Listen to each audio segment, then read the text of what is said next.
Okay, simulan na po natin. Top 2 sa pinakahuling Tangere Presidential Survey ng Acquisition Apps Incorporated para sa 2028 sina Senator Raffy Tulfo at Vice President Sara Duterte kung ngayon gaganapin ang eleksyon. Isinagawa ang survey sa pamamagitan ng panayam sa 2,000 respondents mula November 20 hanggang 24, 2023. Batay sa survey, 32% ng mga Pilipino nais maging Pangulo si Senator Tulfo. 31% naman ng mga kababayan, si VP Duterte ang Naku, eto na. Eto na. Ha? Nangunguna na po si Tulfo. Grabe. At bagamat maiksi, konti lang naman, 1% lang yung pinagkaiba. Sa huling survey ng Tangere, lamang si Tulfo kay Sara. Unang tanong, totoo ba ito? Hindi, medyo hindi ko tinatawaran ang galing ni Tulfo, ang lakas ni Tulfo. Malakas talaga si Tulfo. Pero medyo duda ako na maunahan si Sara, ha? Hindi ko lang alam, hindi natin alam, ha? Hindi natin alam kung legit ba yung pagkakagawa ng survey.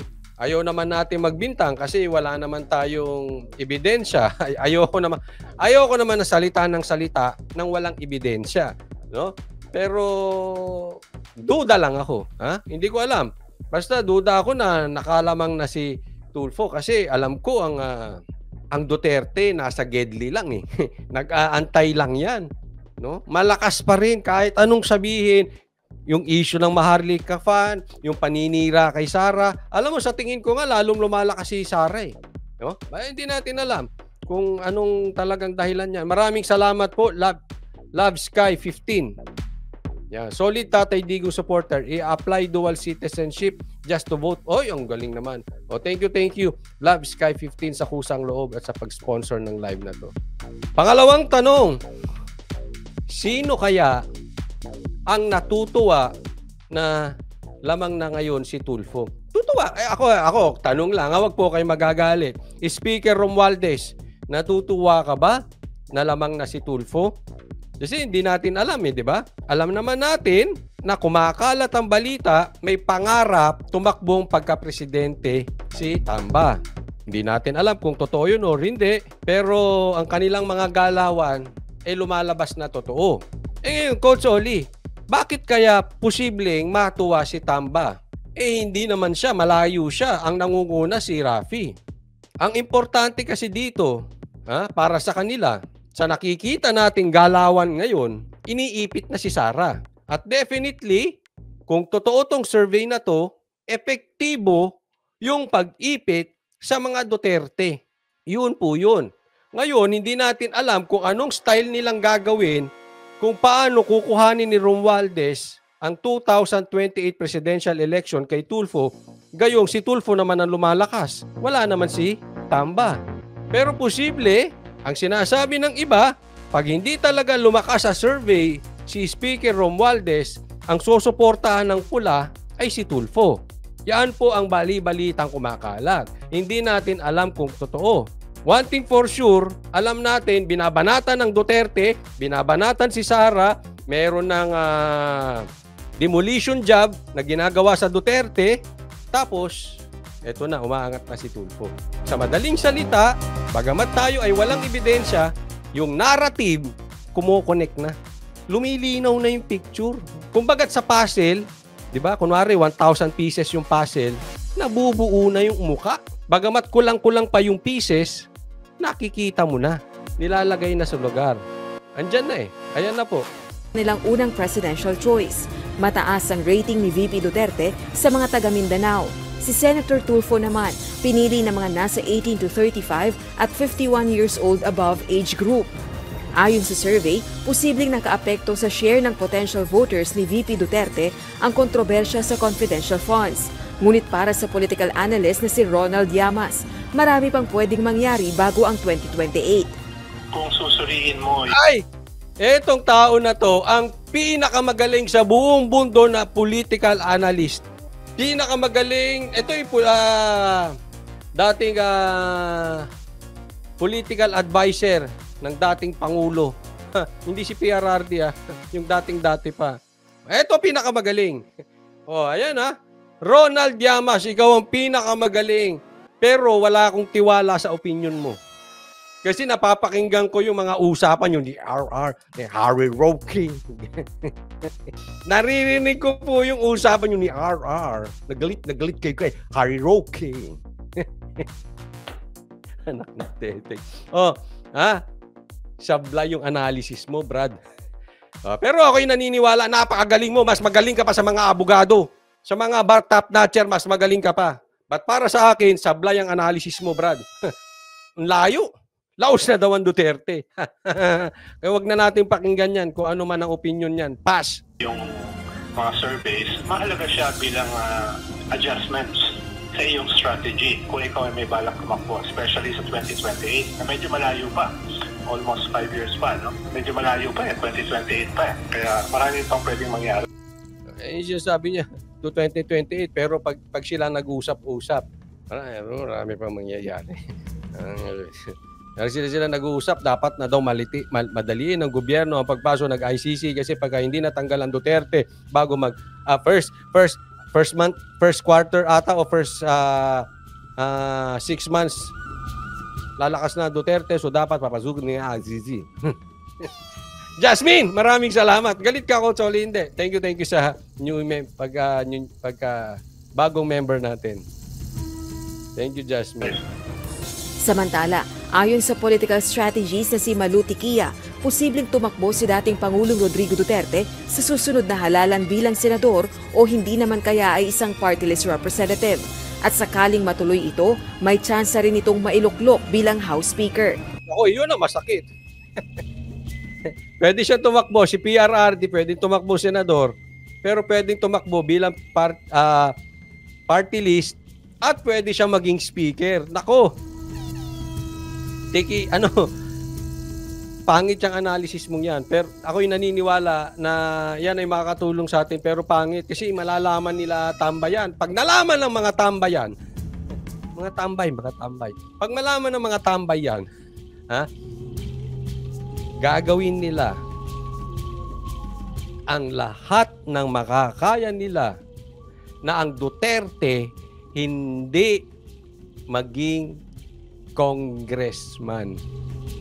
Dahil alam natin, bagamat bumaligtad na yung ibang kapartido ni Duterte, pag nakabalik si Duterte, pwedeng bumalik sa kanya yun.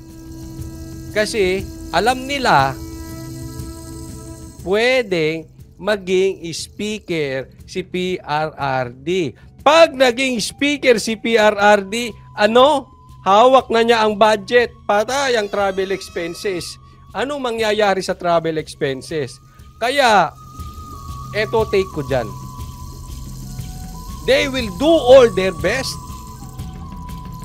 para gibain, especially PRRD. Yes, kalaban nila si Sara, but the immediate enemy here for them is PRRD. Kasi si Sara kalaban pa sa 2028, pwede pa nilang gawa ng paraan, pero pag nakapasok si PRRD sa 2025, masakit ulo nyo. Kahit ilang rendo ng kuhanin ninyo, kahit ilang mga vloggers na mga trending vloggers na walang alam sa politika ang kunin ninyo, sibak kayo kay PRRD. Bakit? Here's the keyword. Organic.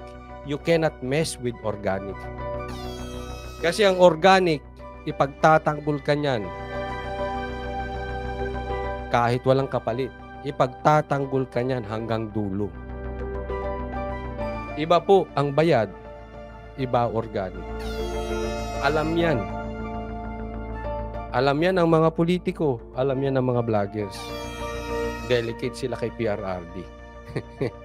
Kaya maraming nanginginig ang tuhod, pero eto masakit. Wanting to eliminate Duterte, PRRD, papasukin ng ICC. Kaya we will see ang talagang pagiging seryoso nilang papasukin ng ICC within the first half of this year. Oy, Tita Liza, maraming salamat. Go, go, go lang, PRRD, kahit harangin pa nila. O, yun. Thank you, Tita Liza, sa kusang loob at sa pag-sponsor ng live na ito. Yun ang nakakatakot doon. Kasi tatandaan natin, may counter yan. Kumbaga sa boxing, kumaka-counter. And I'm pretty sure, kung gusto mong bumagsak si PRRD, the best counter is ICC. Naku, delikado. Ngayon, nagsabi, party list, ilagay natin dyan ang party list ni PRRD. Imagine mo yun, ha? Hindi ka gagastos, makakakuha ka ng nationwide consistency probably near to his 2016 performance. Hindi anong maximum seat pag ganyan, ma'am? Hindi naman pa din 16 million na uboto mo sa party list. Hindi pa tapos nila. Wala ko. Majeline Ken Monche, maraming salamat po. Thank you po sa kusang loob at sa pag-sponsor ng live na ito. From Japan, Majeline Ken Monche. Thank you po. Million, madami. Kaya nga. Bigla ko lang paisip sa Senado. Sige, okay. Speaker, ang boto 16 million. Pwede. Oo, yun nga. Kaya pera na i-distribute sa mga legislators, iboto nyo ako. Kaya sabi ko, maganda yung strategy yun. Sa gitna naman ito ng issue ng ginagawang investigasyon ng International Criminal Ito na, ICC. Kita ko lagot. Court o ICC sa anti-drug war ng dating Pangulo. Gayon din ang tensyon sa pagitan ng Duterte camp at ni Speaker Martin Romualdez na pinsang buo ni Pangulong Bongbong Marcos Jr. Dagdag pa ni Tikia, inaasahan na rin ang pagsulpot ng oposisyon ngayong 2024. Titingnan natin kung paano magde-develop yung salitang budol. So, lahat ng anti-budol sasama sa oposisyon. Ito ay lalo at naghahanda na rin ang mga nagbabalak tumakbo sa 2025 midterm national and local elections. Rosa Lico. Ito sa akin, ha? Kung tatanungin ninyo anong aking opinion patungkol sa pagpasok sa ICC, I may be wrong. But in my opinion, 99% papapasukin ng ICC. It's the only way to stop PRRD. Or magkakausap sila na hindi na lang natin maririnig, hindi nila papapasukin ng ICC, pero hindi nagigipitin si Sara. I'm not saying magkakaroon ng ganong pag-uusap, pero definitely, they need another strategy. But sa aking palagay, papapasukin nila ang ICC dyan. They cannot. It's impossible to stop PRRD na manalo sa Senate, lalong-lalo na sa Congress, sa House. Malabo po yun. Kaya wag na po tayong magugulat. Dinideny. Tapos biglang pasok na ICC. Meron nga kwento na pasok na daw ang ICC. Hindi po yun ang ibig kong sabihin. I'm talking about yung talagang lantaran ng nililitis. Dito sa sarili nating teritoryo, nililitis tayo ng taga-ibang bansa. Dahil lang sa may mga pangarap na tambaluslos. Ay tambay. Hindi, ano ba ibig sabihin ng tambaluslos? Personal agenda. Kukunin mo pangarap mo, sabi nga ni Sara, no, in your ambition, don't be tambaluslos. In short, kukunin mo yung pangarap mo sa maling paraan. May personal agenda. So, hindi ko alam kung kasama sa usapan niyang ICC, yung bidyong kakalat di umano, yung confidential funds, etc. I don't know really the arrangement there. But I cannot think of possible way to stop Duterte, PRRD, from winning the 2025 election. It's impossible unless ICC will come in. So ako, hindi na magugulat. Papapasukin niya ng mga tambay. Bernice Sigrist, maraming salamat po. Swiss franc. Bernice Sigris, maraming salamat po sa kusang loob at sa pag-sponsor ng live na ito. Ayan. So, bantayan po natin, mga kababayan ko, bantayan po natin ang mga Duterte, lalong-lalo na po si PRRD. Si Sara kasi sa 2028 pa ang laban. Ngayon, ang tanong, nangunguna si Tulfo, Coach Oli. Kung ikaw, sinong susuportahan mo? Alam ko, itatanong nyo yan eh. Sinong susuportahan mo ba? Boboto mo ba si Tulfo o si Sara? Ito, sagot ko sa inyo. Depende. Kasi hindi po ako, ulitin ko hindi po ako panatiko. Hindi porket halimbawa yung iba, pag Duterte, basta Duterte.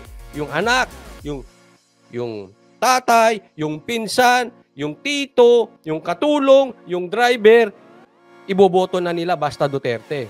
O, yung iba naman, pag Marcos, yung tatay, boto yung anak. Diyan po tayo lumubog sa Pilipinas. Basta maganda yung apelyido ng tatay, mamanahin ng anak, ng asawa, ng kapitbahay, ng katulong, ng kabit, boboto lahat. Mali po yun. Hindi po ako panatiko. So, titingnan natin, sino ang mas magandang magagawa, si Tulfo ba o si Sara? Hanggang 2028. Huwag muna natin pag-usapan yan. Ang puntiryahin natin ngayon, una, protektahan si PRRD. Pangalawa, makapagsalita, huwag busalan ang bunganga, ang bibig, ang mga dila ng mga mamamahayag, ng mga vloggers. Yun ang focus natin until 2025. Ang tanong, Coach Oli, alam ko, itatanong nyo rin. Ako na magtatanong sa sarili ko, ako na rin ang sasagot. Coach Oli, halimbawa, bukas ang eleksyon. Bukas, wala ka ng time. Mag-ano pa? Sino ang iboboto mo? Si Tulfo o si Sara? Halimbawa, bukas definitely si Sara. Medyo hindi ko feel yung grandstanding kasi sa Senate. But marami pa nga mangyayari. I believe on that. Marami pa mangyayari. But if the election is tomorrow, for presidential election is tomorrow, I will go for Sara. Yan po, maliwanag na sagot yan. Wala na pong patumpik-tumpik. Siyempre iba. Kasi malay mo. Magbibi. Panatiko ka rin, Coach Oli. Kasi gusto mo yung tatay, DDS ka, kaya boboto mo si Sara. Hindi po. Hindi nga, humiwalay nga kami nung 2022 election. Kaya nga nabudol kayo, di ba? Kami yung humiwalay. Hindi kami nagpabudol. Hindi kami panatiko. Depende sa gawa. Kaya sinagot ko ng maayos lang. Kung bukas ang election, I'll go for Sara. Ngayon, kung magbabago, halimbawa, sobrang galing ni Tulfo Tapos si Sara nagkalat. Halimbawa lang, at I'm sure hindi naman mangyayari. Yung kalat na kalat. Pwede mag-iba. Pero wag muna nating isipin yan. Ang importante, makapasok si PRRD sa Congress. Kasi ang problema natin wala sa Senado, nasa Congress. So doon muna natin problemahin. At pangalawa, eto na. Yung binubusalan, yung bunganga namin, mga mamahayag. Ito ngayon ang pag-usapan natin. Next topic. Ito.